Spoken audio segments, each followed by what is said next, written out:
Getting old is a state of mind. Now, I'm 91, I'm badly crippled, but I still think I'm 15.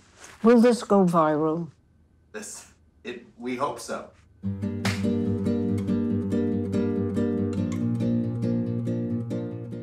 There are several ways I keep myself stimulated. I write light verse for The Crest, which is our newspaper. And every month you can find a sly little bit of verse from Flossie Lewis. The other way I keep being stimulated is just watching politics. And if that isn't enough to drive you crazy, I don't know what is. You do struggle to keep yourself neat and clean and fashionable, and there's always the possibility that romance comes your way.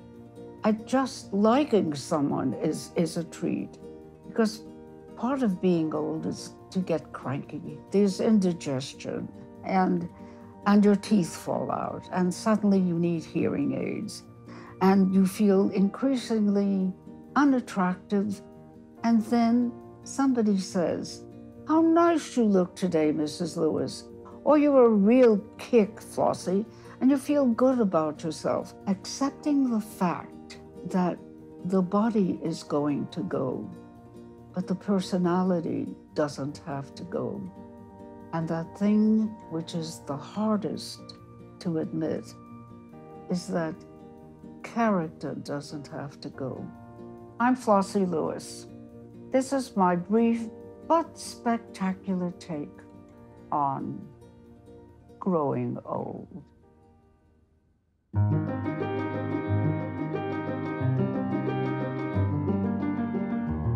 Welcome to this special episode of Brief but Spectacular. I'm Steve Goldblum. The clip you just saw of Flossie Lewis first aired on PBS NewsHour in 2016, and as she predicted, it did indeed go viral. More than 7 million viewers watched her take on growing old and living well, and Flossie was a little overwhelmed by all the attention. She called me and asked if she was expected to respond personally to each of the thousands of comments on Facebook. I assured her that she was not. Flossie's video struck a chord with millions, but one of the responses really caught our attention. It came from author Daniel Handler, AKA Lemony Snicket, who wondered how we managed to track down his high school English teacher.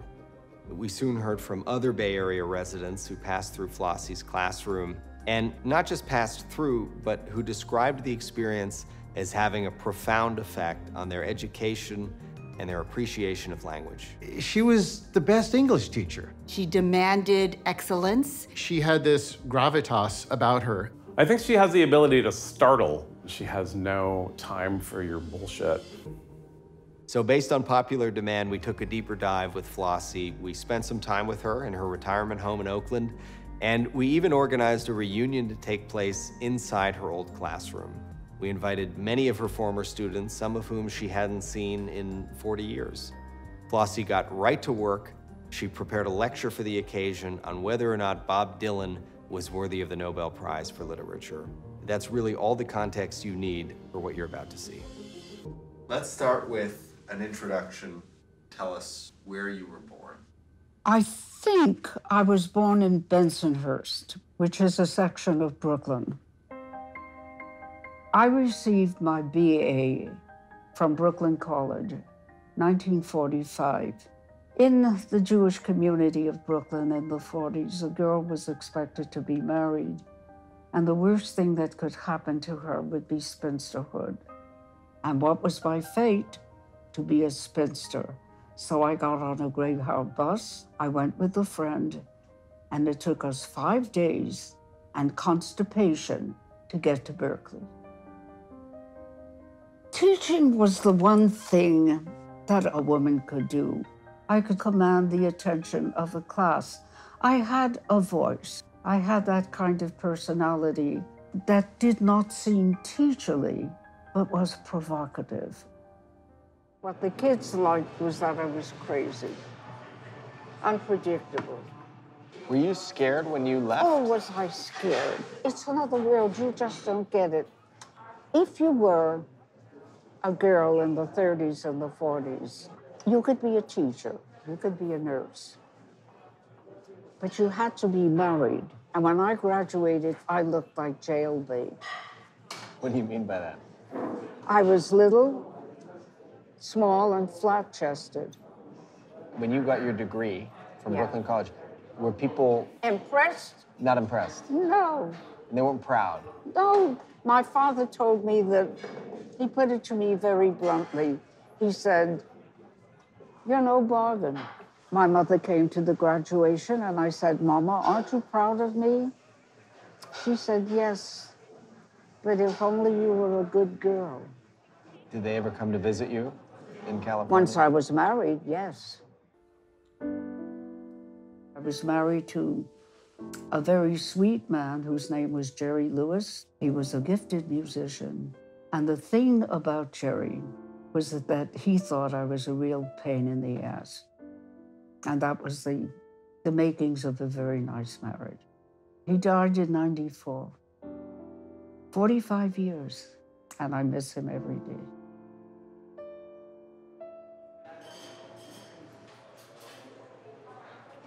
Do you find your acceptance or understanding of death has changed over the years? Somebody's walking up straight, using a walker, breezily, happily. One little stroke, and they're like this. Yeah. How long do you think you would like to be? How long would you like to live? When the eyes and the ears go. No point after that. Yeah.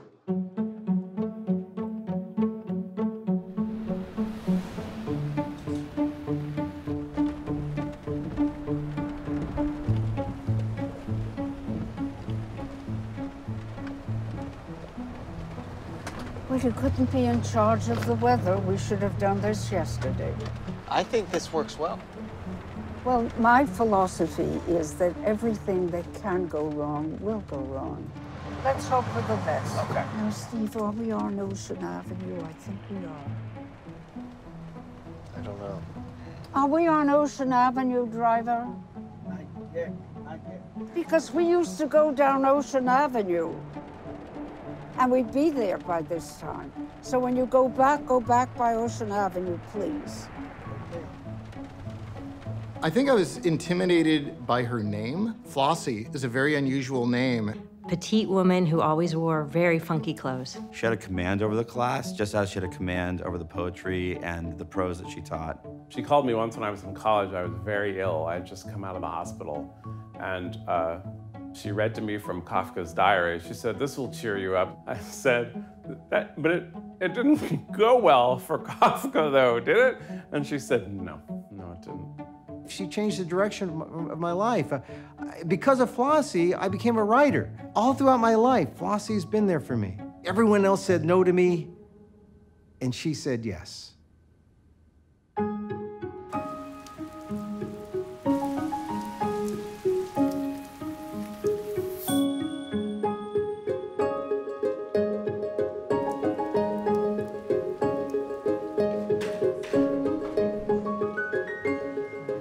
My wheelchair is in place. It's in place. This is the absolute shit. That's all I can say. It ain't no fun, but I'm delighted to be here, and thank you for coming. Oh, Jesus, how lovely. How lovely. Okay, ready? The trivial task before us is to decide whether Bobby Dylan is worth the laureate for literature. The people in Sweden were very clear that he spoke to several generations, but he doesn't speak to me. Defend his work, or open my eyes to something that I haven't seen. And we don't have to go up and down the road, but speak. What is wrong with Dylan, Flossie? I mean, he's just putting out the questions. So he makes a search. For some people. By making that iconoclastic decision, you are opening up the world to future honorees Rena, dear, you're on, baby. How many roads must a man walk down before you call him a man is a rhetorical question. Yes, I see what you're saying. John? He spoke for a generation. He continues to speak. Strictly speaking, poetry, I am with you in terms of the structure. John, dear, I will not dispute anything that I've heard. I know you love him. I happen not to love him. But that's not the point. He speaks for your generation. How do we decide who represents poetry? Honey, speak. Whether he's a poet laureate, the question for me is compared to what? Put him next to someone that also merits this kind of consideration and show me how he wins, and then we can give Dylan the laureate prize for protest songs. Don't give him literature. Literature is too big, but give him a prize. Michael, put it all together for us, my dear. My goodness. I am inclined to give a rejoinder by way of an example. See if you can identify the source. We used to fuss when the landlord dissed us. No heat, wonder why Christmas missed us. Birthdays was the worst days. Now we sip champagne when we thirsty. I like that so much more for what it does for the English language. I personally am unequivocally opposed to Dylan being chosen as the Nobel laureate, but that doesn't mean that I'm opposed to the views that I've heard here. I feel borne aloft by what has been said before, and that's what was wonderful about your classroom, Flossie. It wasn't just your voice. You would bring us all in, and we would kick around the room like that. I remember when you read us a sonnet from Shakespeare. Yes. And said, it's no good. And that was amazing. That was amazing. Thank you for remembering. I remember so clearly. I remember my first composition that I wrote for you. Your comment was, I'm concerned by how drab your verb are. When I was here in high school and coming out, I was depressed, I was kind of lost, I was maybe suicidal. I tell people, I had this English teacher who I think saved my life. And I think you did, so thank you, and I love you. You really introduced me to poetry. I've gone on to become an architect, and I have a really strong affinity for classical Greek architecture. You've made those buildings come to life for me and shown me that architecture can have poetry. Thank you very much. Okay, guys. The class is over, but I hope it will never be over. And I hope even if the answers are blowing in the wind, that maybe having an answer that is too certain can destroy us also. Yes.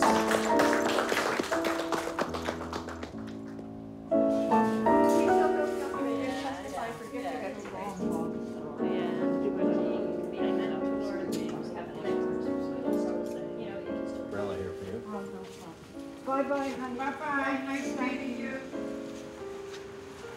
Oh, the cab is here. Abby's here. It's the same man. Yeah. Tell him to go up Ocean Avenue. Oh, boy. You touched a lot of people, Flossie. A lot of people touched me. It's a two-way street. You imagine teaching those kids.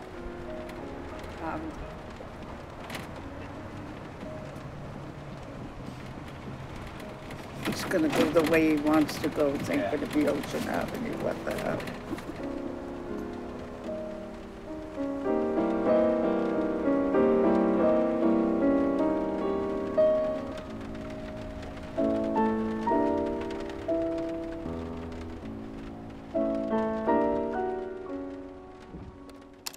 Steve, dear, I'm overwhelmed. I don't know what to do about all these hits. Does this enlarge your career a little bit, or do you always have such a response to your presentation? I don't know what the hell to do with all of this, but it's kind of nice. Get back to me and help me out a little bit. Bye-bye, Steve. But call me as quickly as you can. Okay, dear. Bye for the minute.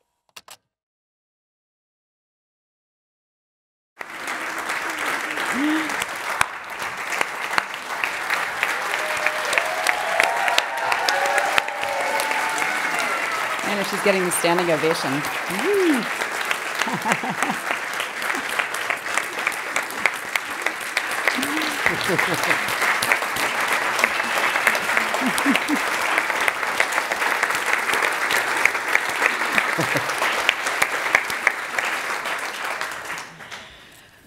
Is there a dry eye in the house right now? Because someone promised me tissues. I don't see any tissues. All right, well, welcome to the Commonwealth Club. Thank you so much for coming and joining us tonight. I need to tell you that you can find us online at commonwealthclub.org, Facebook, Twitter, and on YouTube. I'm Lauren Schiller, host of the podcast and radio show Inflection Point on KALW, and I will be your moderator tonight. We are joined tonight by 3 panelists, one of whom you've just gotten to know a little bit about. But we'll start with Steve Goldblum, who made this all possible. He is the creator of Brief but Spectacular, which is a series on PBS NewsHour, which invites all of us to spend a little bit of time in another person's shoes. This is an interactive evening, so for now, I'd like to ask everyone to take off their shoes and hand them to the person on the left. Just kidding. Okay. Steve has talked with over 100 people, including many that you have heard of: Anna Deavere Smith, Neil deGrasse Tyson, Terry Gross, and these 2 women sitting here with us this evening, who are the most popular briefs that he has filmed to date. So, let me introduce them. Well, let's start with, Flossie, you've just gotten a little bit of a taste of. She was an award-winning teacher, as you could see on the screen, with 6 decades of experience. She hailed from Brooklyn, but is now in Oakland.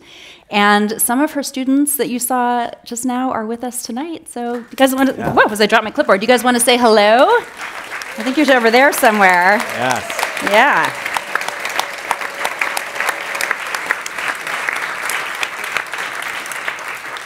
Thank you for being here. So Flossie comes from Brooklyn. She now lives in Oakland.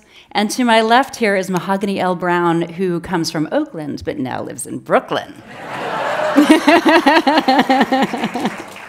She is an award-winning poet. She's also a professor, an organizer, and the author of Black Girl Magic, which we will hear tonight.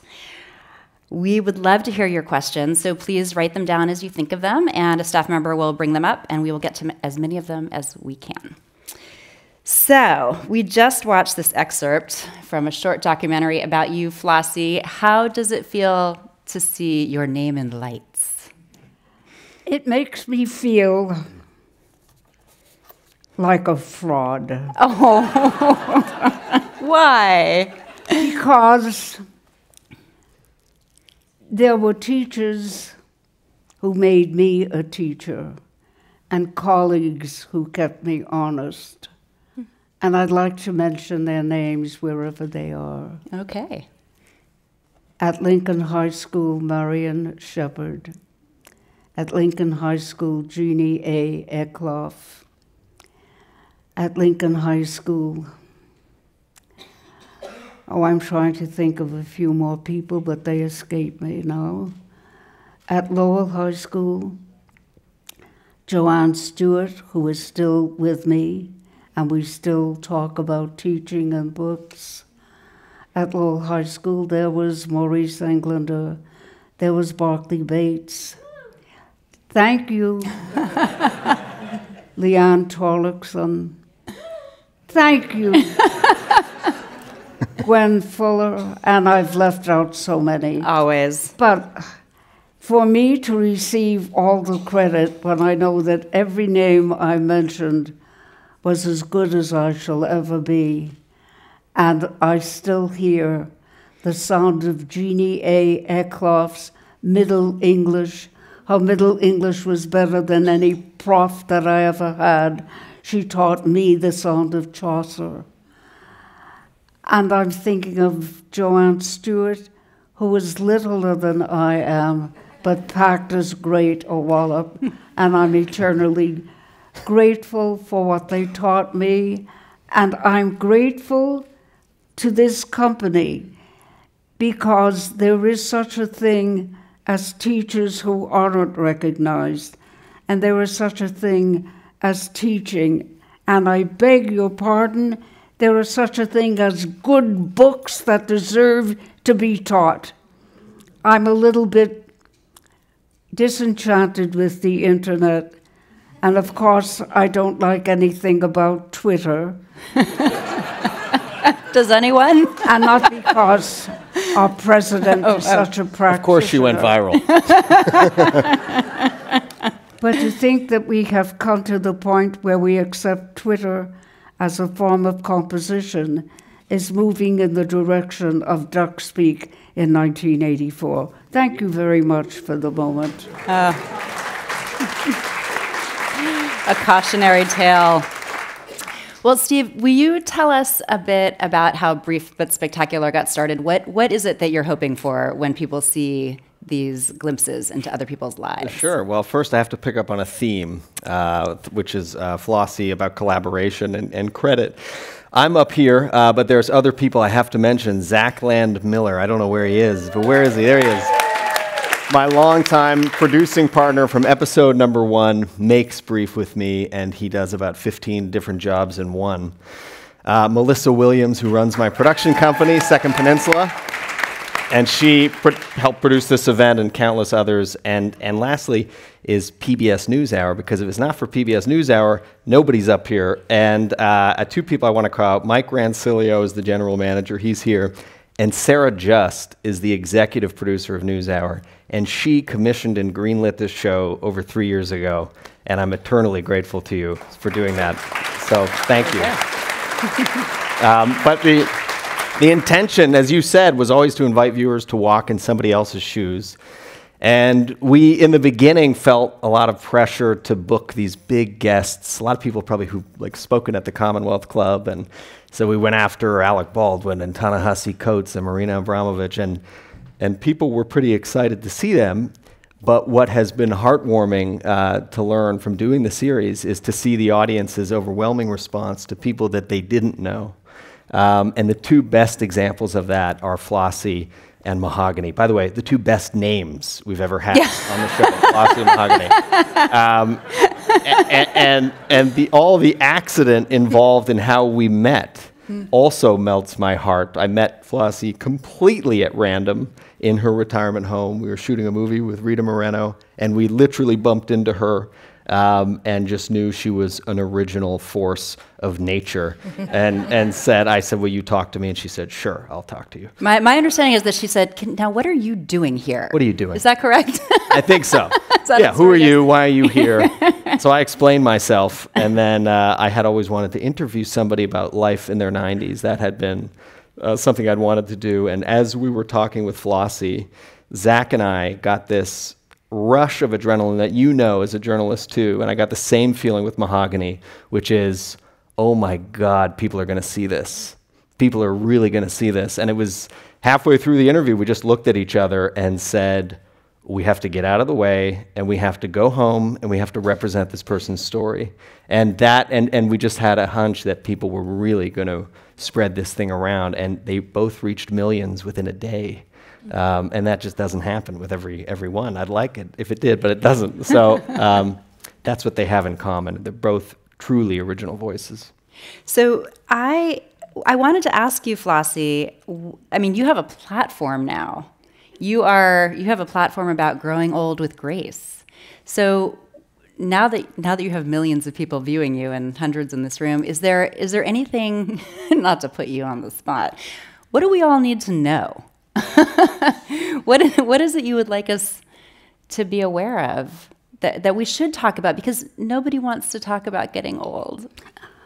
I want us to be aware of how tyranny asserts itself, how it comes to be.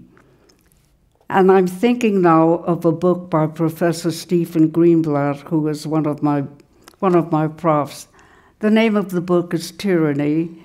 It came out in 2018. There are lots of authorities on Shakespeare, but he's outstanding. Sometimes he's a little bit, he sells too many books, so that makes people suspicious. But it's worth the read. And in Tyranny, he takes the great tragedies that Shakespeare has written, starting with Richard III. Oh, it starts with Henry VI, although Henry VI was not a tyrant.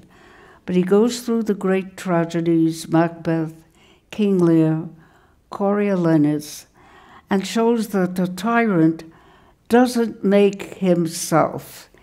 He needs enablers. He needs agitators. He needs people to push him. He needs people who whisper things in his ear. It may be a Steve Bannon. It may be a bunch of witches. The witch is in the eye of the beholder. The witch is in the self as well. And to think about that book and remembering Shakespeare the way I taught him is to make me a better teacher, and is to make me able to say, look at what we have today. Who were his enablers? Who were his agitators? Why did they push him into the position he now occupies? And what's the answer to getting rid of him with some degree of our dignity? So I hope that answers it. Okay. So that is actually a great setup for Mahogany, because the role of poetry in telling the stories of the tyrants and the saviors and the angels and the devils and the truth, just telling the truth. As a poet, I'm wondering, for you, Mahogany, do you ever have, can you feel a poem coming on? How do you know when it's time to tell something through poetry? I no longer write from inspiration only. For the past, I guess, 10 years, I've been practicing everyday writing, and just what does that mean to exercise the muscle as a writer. So the inspiration is, I write every day about everything. I'm writing about the cigarette lady in Brooklyn. I'm writing about the fact that it costs $15 to get to Staten Island and who wants to go there on purpose. I'm writing about that's just one way. It's not 25 cents anymore? No, what happened? All right. So I have these just everyday moments, you're talking about. You're writing history as it's happening, because the poets and the writers, those are the first historians. Yes. So the poem really happens when I read it into the space with other people, and I see how it affects them, and then I think, okay, so I've worked on the craft of it, and I know that it needs to be said, and now I know I have to finesse it and make sure that it can stand alone whether I'm here or not. So usually it takes two different settings. The writing is one, which I do every day for an hour a day, even on Twitter. And I knew it. I saw your face. I knew it. Okay, I will just say you're the one redeeming quality on Twitter right now. But I can admit that if you have a bad timeline, it can be trash. You just have a moment where you're like, who gave you internet access? Net neutrality for everyone but you. So yeah, I think when the poem hits the air, that's when I realize this poem is super necessary. Also, when I'm scared, I'm realizing that a poem is happening. Mm-hmm. But Twitter isn't rap. Rap is authentic. Sure. Yeah. I agree. I think Twitter is one of many, but I think if that's the only for someone, then that's where it's it's ready to be it's tyranny. It can't be your only source of information. Twitter is not the only news feed. It is one of many. But I found some amazing thinkers on there, and then it leads me into this great academic space. But I've also found some trash with verified marks that make you believe that this is the truth. So, Mahogany, You and I are going to get together, and you are going to show me your Twitter poem. Done. Okay? Yes. That's the deal. We're going to record it. That too will go viral. It's going to be good too. Perfect. That's There our we next go. episode. I promise. We'll be there. It's that Brooklyn, Oakland thing, I'm telling you. So we want to show a clip from we want to show the clip of you reading, or speaking, I should say. I'm reading Black Girl Magic. You're speaking Black Girl Magic. Mm-hmm. This poem that you wrote, which I would say actually reads two different ways. When I read it on the page and when I hear you say it, the power in your voice is so incredible, and everyone is going to get to experience this in a moment. Is there anything that you want to say about that poem before we show it? Which is a weird thing to say before we show your poem. It speaks for itself. Yeah. Okay, I agree. I agree. Okay, so can we play that?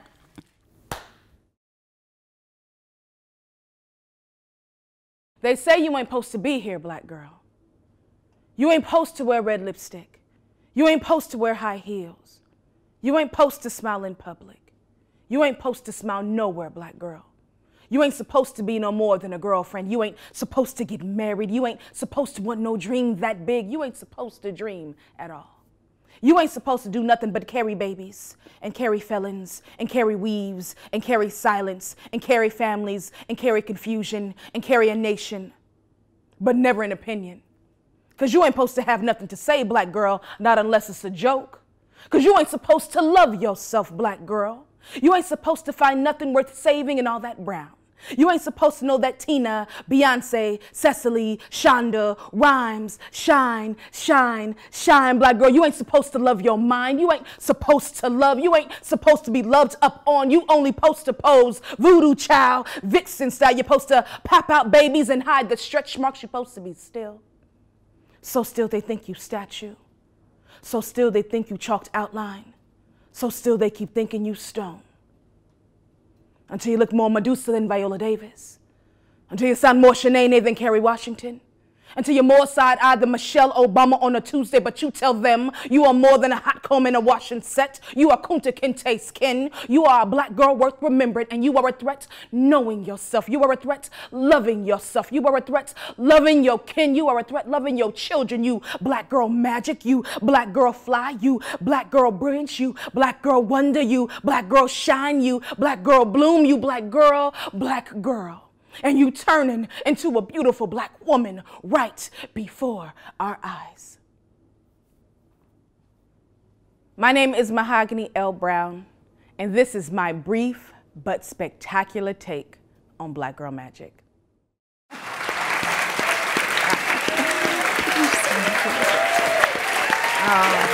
Yeah, it's brilliant.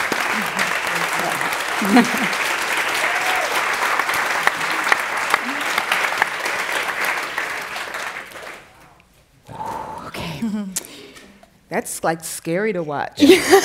On the big screen. Yeah. That day was funny because I was late, and we did it in this library in Brooklyn at Pratt Institute. We were going to JFK. Yes. And we almost didn't make it in time. And we just got, and you gave us one take and said, that's it. Yes. And I looked at Zach. I said, did you get it all? And he said, yeah. Because he's that's like, do you want to do the other thing? I was like, no, I mean, we're done. yeah, you left it on the floor. You know, this kid and I could have hit it off. There would have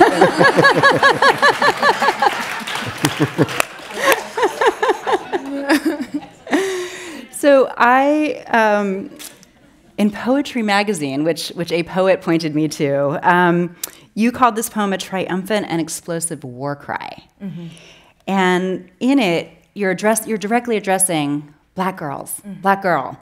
But yet, I'm clearly not a black girl, but I also feel like you're talking to me so that I can understand how it might feel.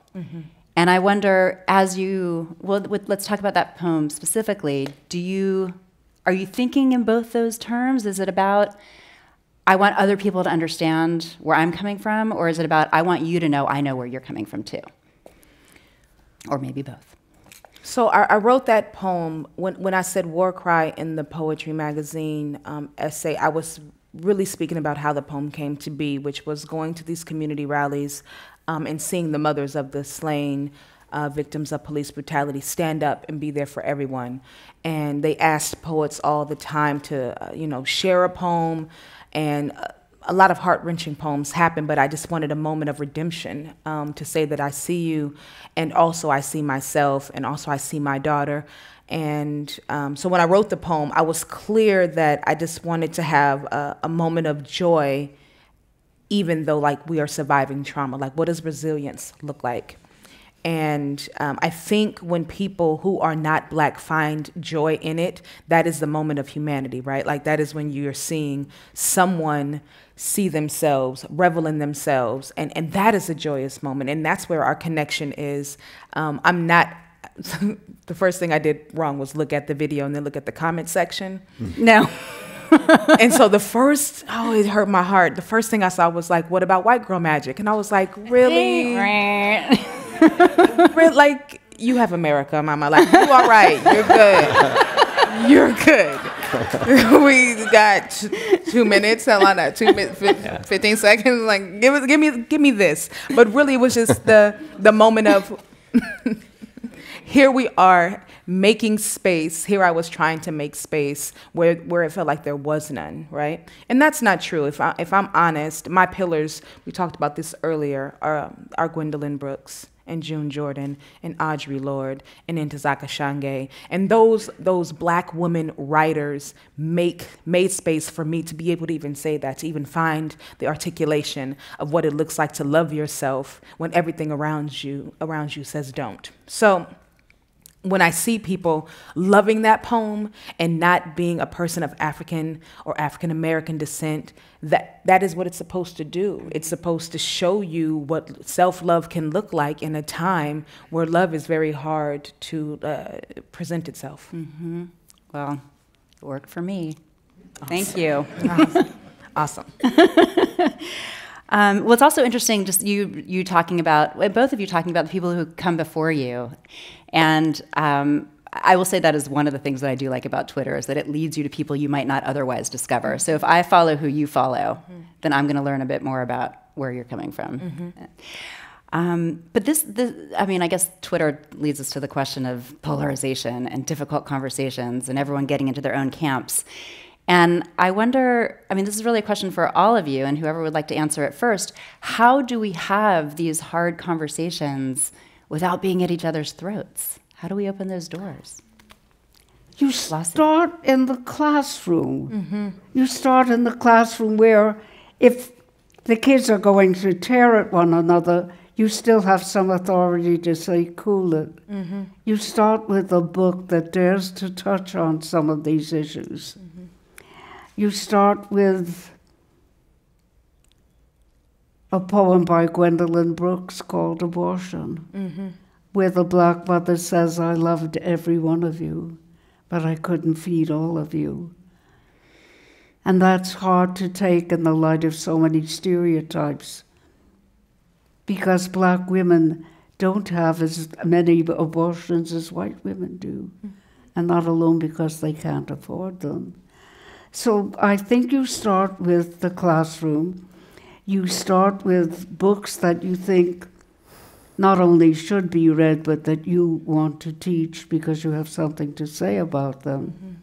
And then you fight it out. And how do you do that civilly? Because that's, I feel like, the skill that we all need to learn, is how to find the common ground and stick to your point. You fight it out by taking a stand and letting the kid fight back.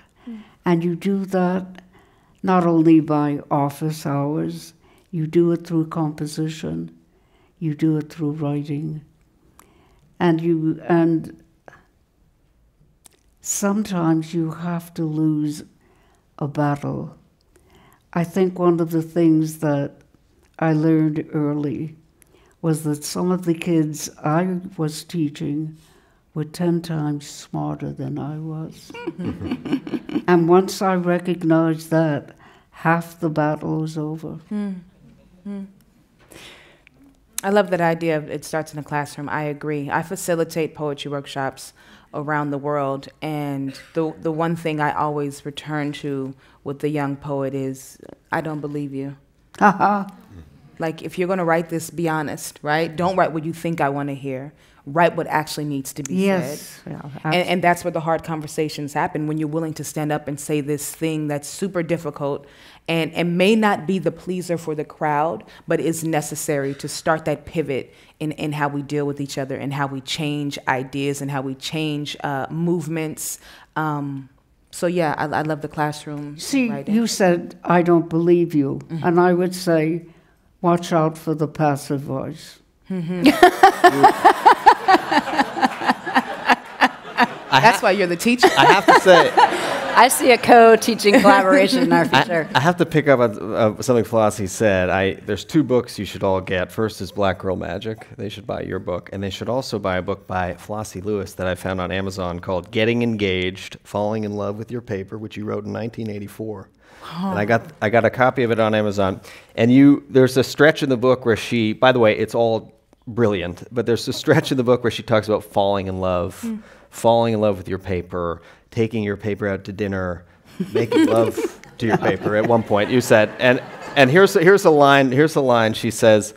This is directly to the student. I know you are sometimes stuck. You're tied to a paper you have to finish. You have this act to perform, and you want to get it done as quickly as possible. I repeat, don't. It's so boring. It's so boring to pretend to love. It's such a drag. Yes, it's so boring to pretend to love. Yes, indeed. And kind of pointless, right?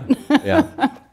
Well, okay. So I want to talk about this point of authenticity and what you really feel, because I feel like we're living also in this time of totally curated personalities, and that we all feel like we're not people anymore, we're brands. And we have to stand for something, and we have to look a certain way, and we have to be consistent about it, or we get yelled at by other people on the internet.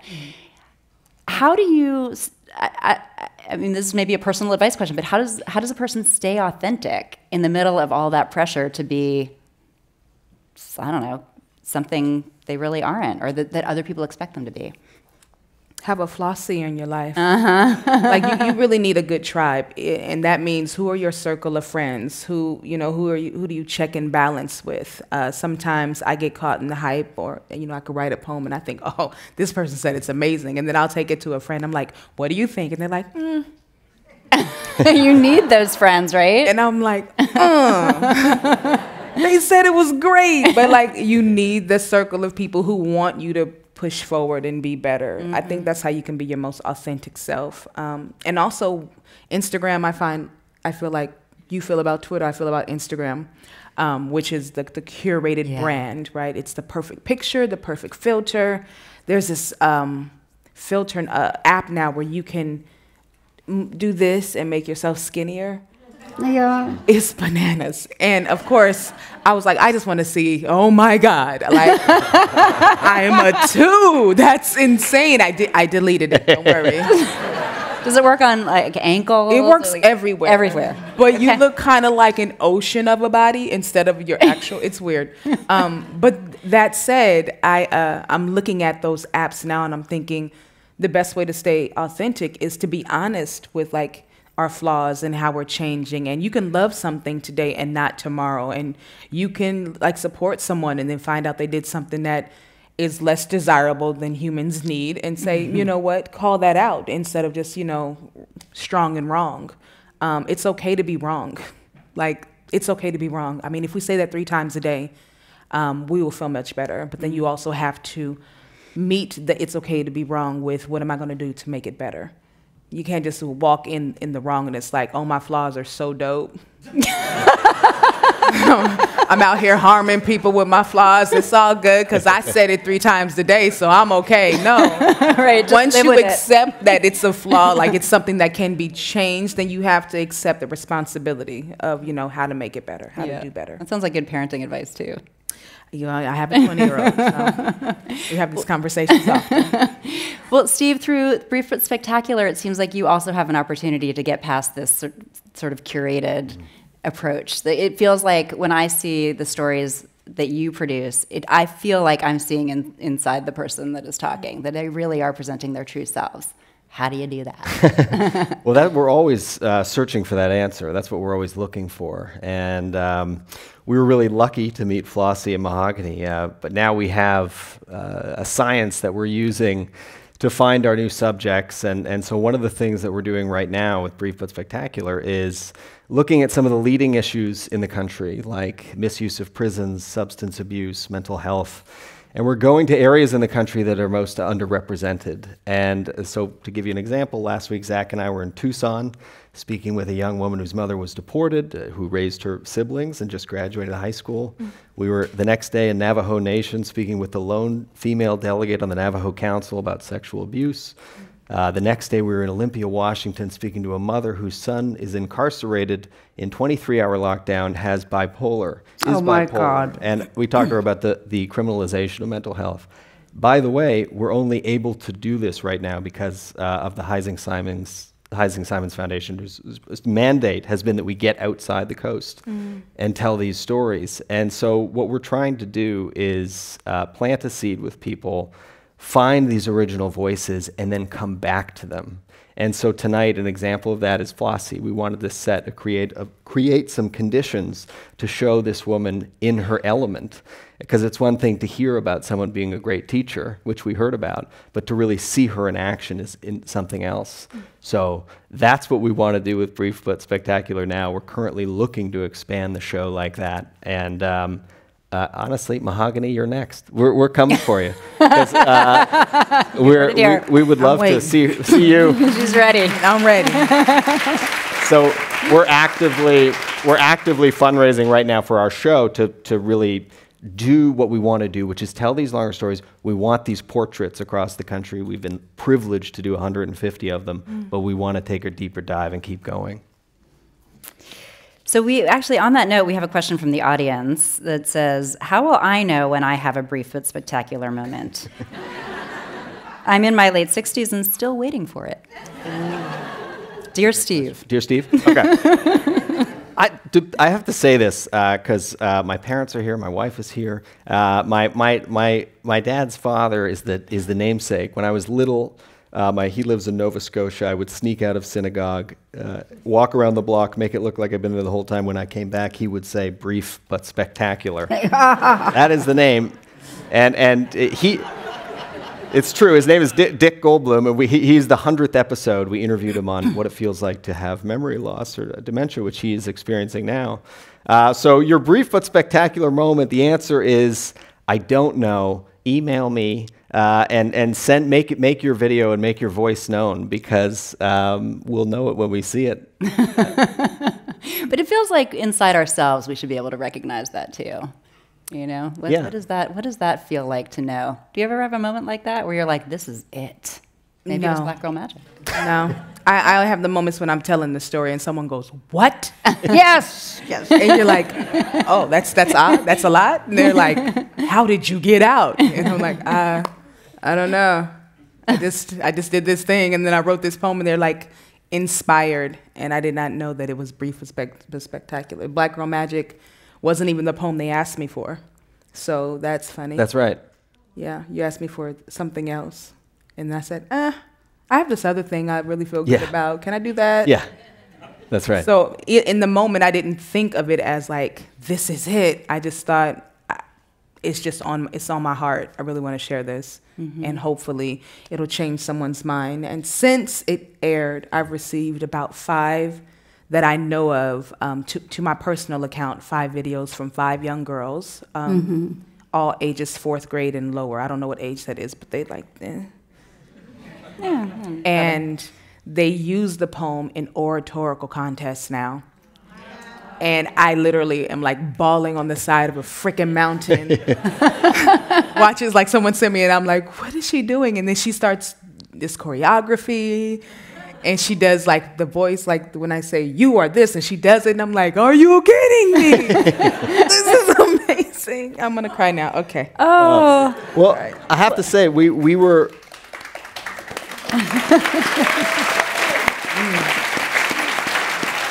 we were typing, somebody asked us if Brief was on YouTube, and so we searched it, and we saw a couple of them on YouTube, and then I saw these other videos called Brief but Spectacular on YouTube, and I was like, what is this? And I clicked them, and there are hundreds of user-generated videos from people around the country going and saying doing their everything. version. And I was like, I emailed Sarah Just, and I was like, I don't know.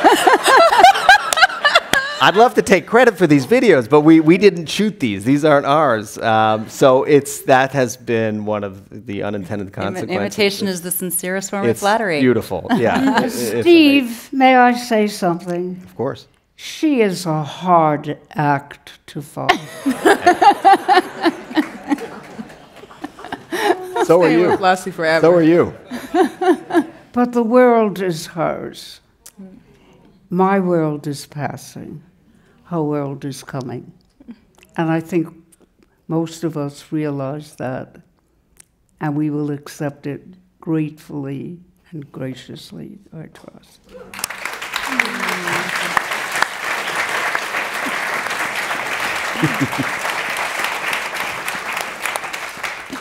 Ooh, Flossie. If there are more audience questions, please feel free to write them down and bring them up, because we'll start getting to more of them in a moment. I love that girls are sending you their videos, because one of the things that I have been thinking about and has been sort of bothering me lately is that we have had a lot of talk of empowerment. Mm-hmm. And I want to know, how are we going to get from empowerment to actual power? Mm-hmm. And what is that bridge? And how do we actually make change with the momentum that is being created around all of these issues that we're tackling around racism and sexism and ageism and agerism? Mm-hmm. Fill in the blank.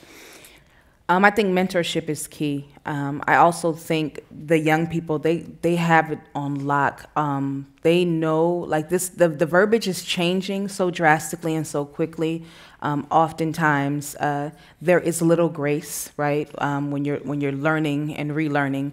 But the young people have a great idea of the way in which we're going. And I'm talking high school, y'all. I'm talking middle school. Just talking to young people about like pronoun use and racial epithets. They are on it, and they're super empathetic, they're super compassionate, and they're ready to like fight for what's right, which I think for some reason there was this lull. I don't know what it is. Maybe it was like reality TV, which I love. Like, I just want people to know, like, I'm here for all of it, but it's anthropological research. It's not real, you know that. It's research. But I don't know when the disconnect happened, whether it was like money, whether it was, the crack epidemic, and then of course the generations that it affected. But like right now, like the time is now, and the youth, the young people who are writing and speaking and protesting, they have it on lock. So I think the power is already in their hands. It requires younger teachers to really just like show them the way, like open the door, make sure the door is open, right? Like Game of Thrones, hold the door. Like we're supposed to do that. That is our job. Not like, yeah. Thank you. Not fight them on like respectability, not fight them on civility. Like that doesn't matter when you're trying to get free. Mm-hmm. When you're trying to liberate a people, civility ain't gonna work. Yeah. So there is another question here about how and maybe this is for Flossie too, how can we use poetry? I want to get the question exactly right. No, I can't find it. But what did you see it? Which poet should we turn to feel like we can take their words and turn them into action? Who will inspire us to do that? Let's talk about gender issues or relationship between men and women. I think we start with some of the old-fashioned stuff. We dare to start with how Shakespeare treats men and women in love. We dare to start with Romeo and Juliet. And we dare to see how equal their relationship is and how much they're hemmed in by a society that won't let them love. But I think that language itself can be liberated. I know that sounds like a lot of malarkey, but it has worked for me. And I remember when I would teach Romeo and Juliet, and I would let the kids take over, and they would do the balcony scene, and I would have to separate them with hot water.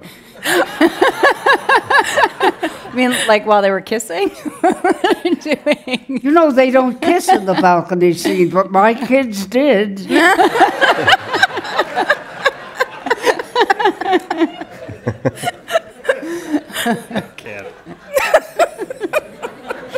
Somehow I knew this. I don't know. I wasn't there. Can I just tell you one thing I've Yeah. learned from Flossie rewatching the video just now with you? The scene in the cab. I'm so terrified in that car ride. I don't know if you know that. Because I'll remind you, it was raining. I was worried about transportation, and I was worried the kids weren't going to show up. And I was worried that I was going to have wasted your time.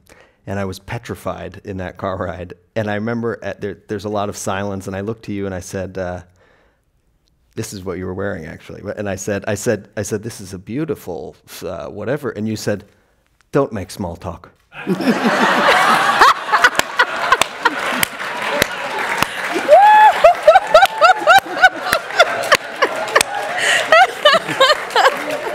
But it tells you everything you need to know about Flossie, because it's the power of intention. When I called her, even the other day, and I said, you've reached 1 million people who just ran on NewsHour Friday night.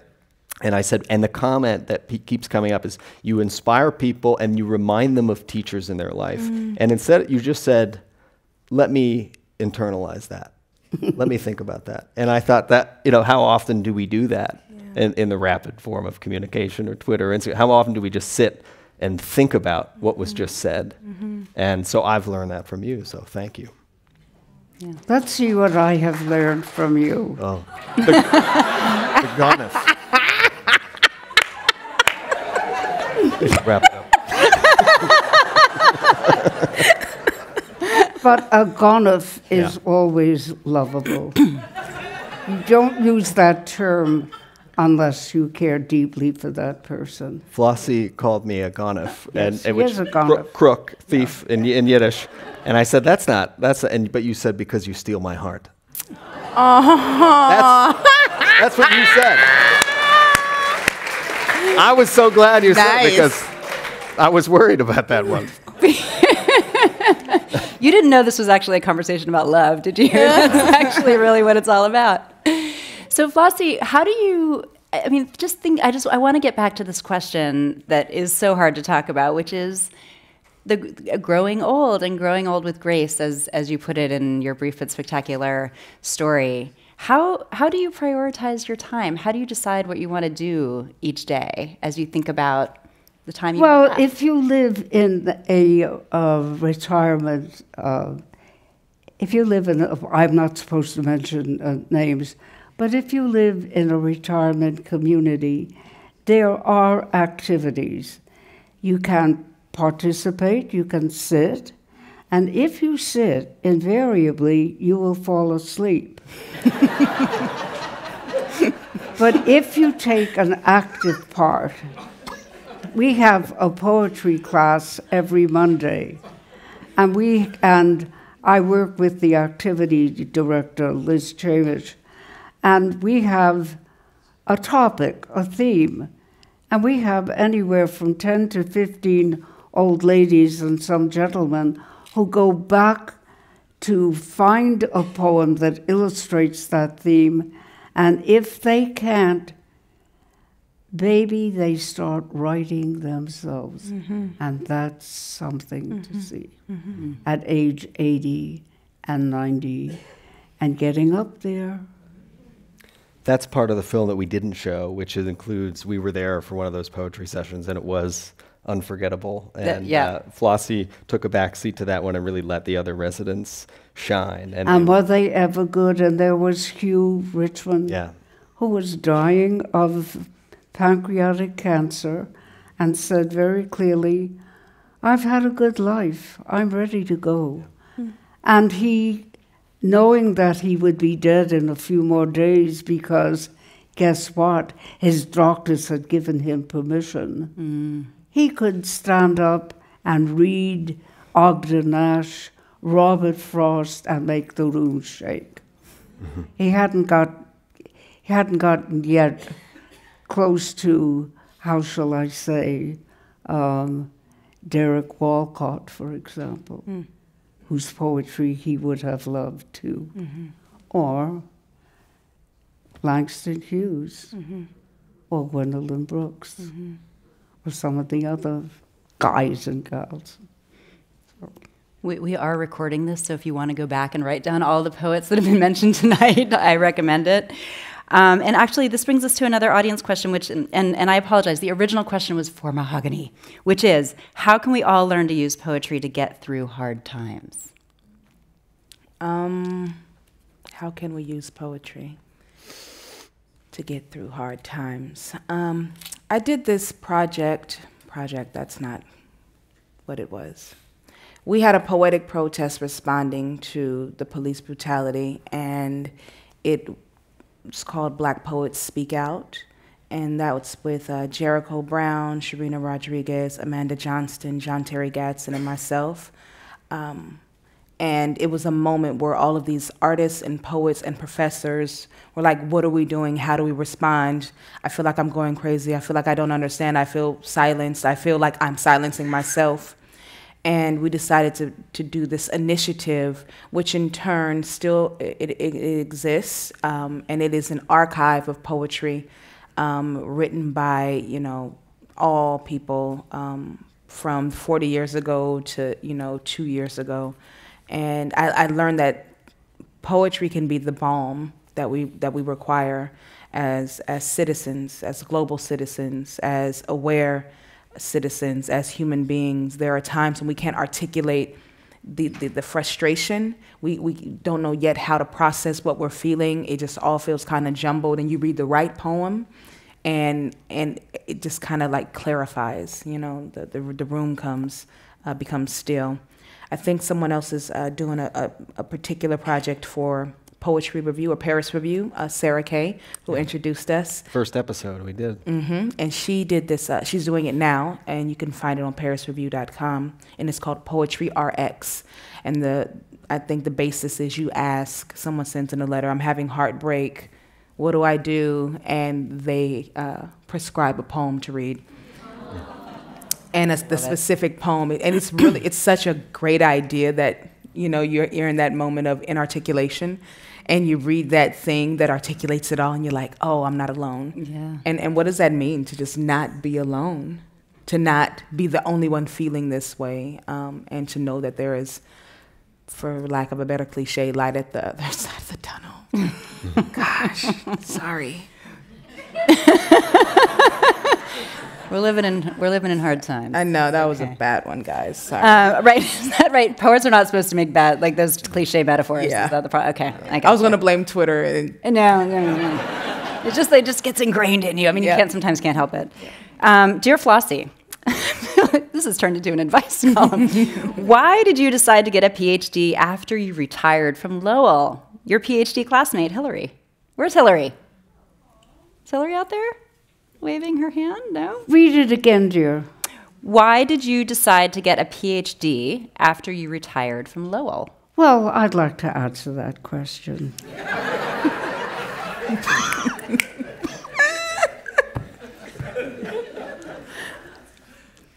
Because I was scared. The PhD for me was unfinished business. We had so many principals in the public schools, even in San Francisco, who were semi-literate as far as I was concerned. But they had their EED, their doctor's degree in education. And I thought, well, I can do that. I can get a doctor's degree in education. I've been a teacher for a long time. But I took my sabbatical years at Cal, and since I was a teacher of English, I got to work with some of the loveliest,